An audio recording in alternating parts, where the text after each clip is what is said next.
Assalamualaikum warahmatullahi wabarakatuh. Saya Novita Sabila Ramdhani dengan NIM 2203001. Di sini saya akan menjelaskan mengenai definisi patologi, patofisiologi, etiologi, problematika dan intervensi dari penyakit Guillain-Barré syndrome atau GBS.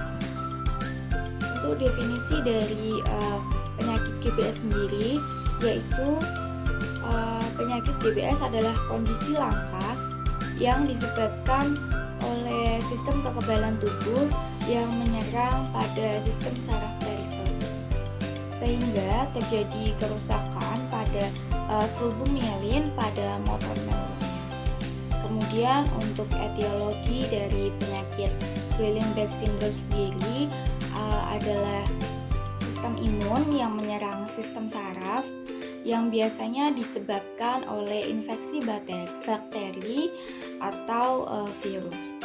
Infeksi bakteri yang ada pada penyakit GBS salah satunya adalah Campylobacter jejuni.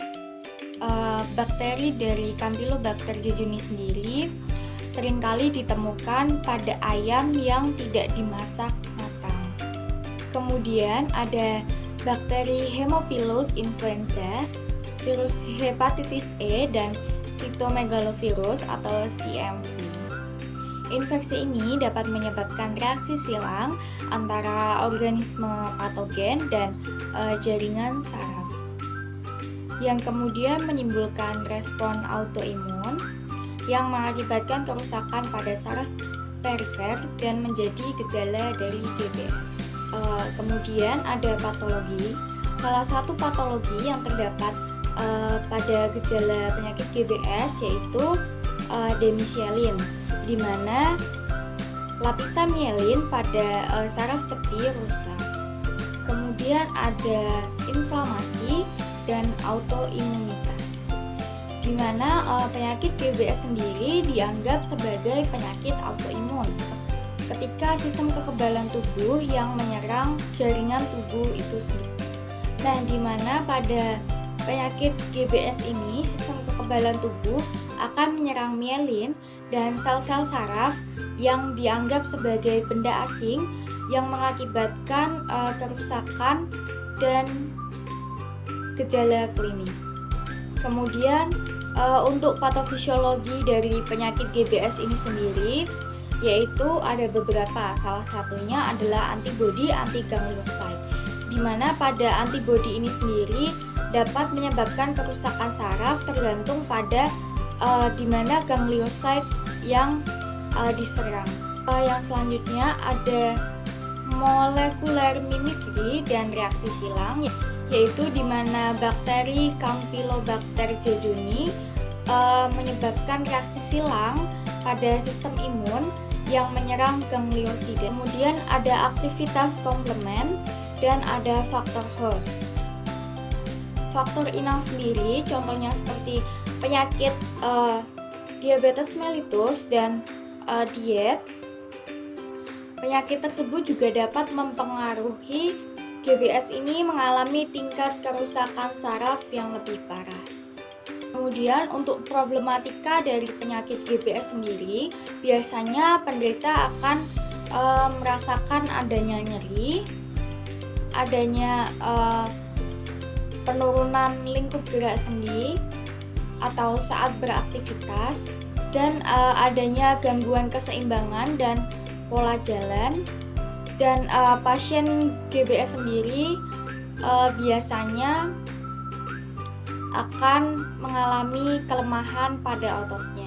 Kemudian untuk intervensi fisioterapi pada penyakit GBS sendiri, untuk modalitasnya kami memakai ES atau electrical stimulation.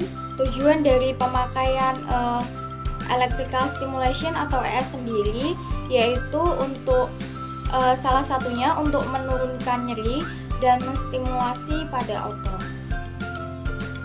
Kemudian kami juga memakai terapi latihan dan juga activity prone position. Nah, untuk penggunaan ES sendiri di sini kami menggunakan dosis untuk frekuensi yang kami gunakan yaitu 50 sampai 100 Hz. Kemudian untuk intensitas yang kami gunakan yaitu 15 dengan waktu 15 menit dan menggunakan arus Russian stimulation. Untuk penempatannya ditempatkan di bagian ekstremitas bawah, yaitu ditempatkan pada quadriceps, hamstring, dan juga gastroc, yang mana juga untuk pemasangan padnya diletakkan di motor point dan pada origo di masing-masing otot. Kemudian untuk terapi latihannya kami menggunakan gerak aktif. Salah satu contoh gerakannya seperti fleksi hip, ankle pumping, kemudian ekstensi hip, abduksi, dan adduksi. Baik, mungkin cukup sekian penjelasan yang dapat saya jabarkan mengenai penyakit Guillain-Barré syndrome atau GBS. Wassalamualaikum warahmatullahi wabarakatuh.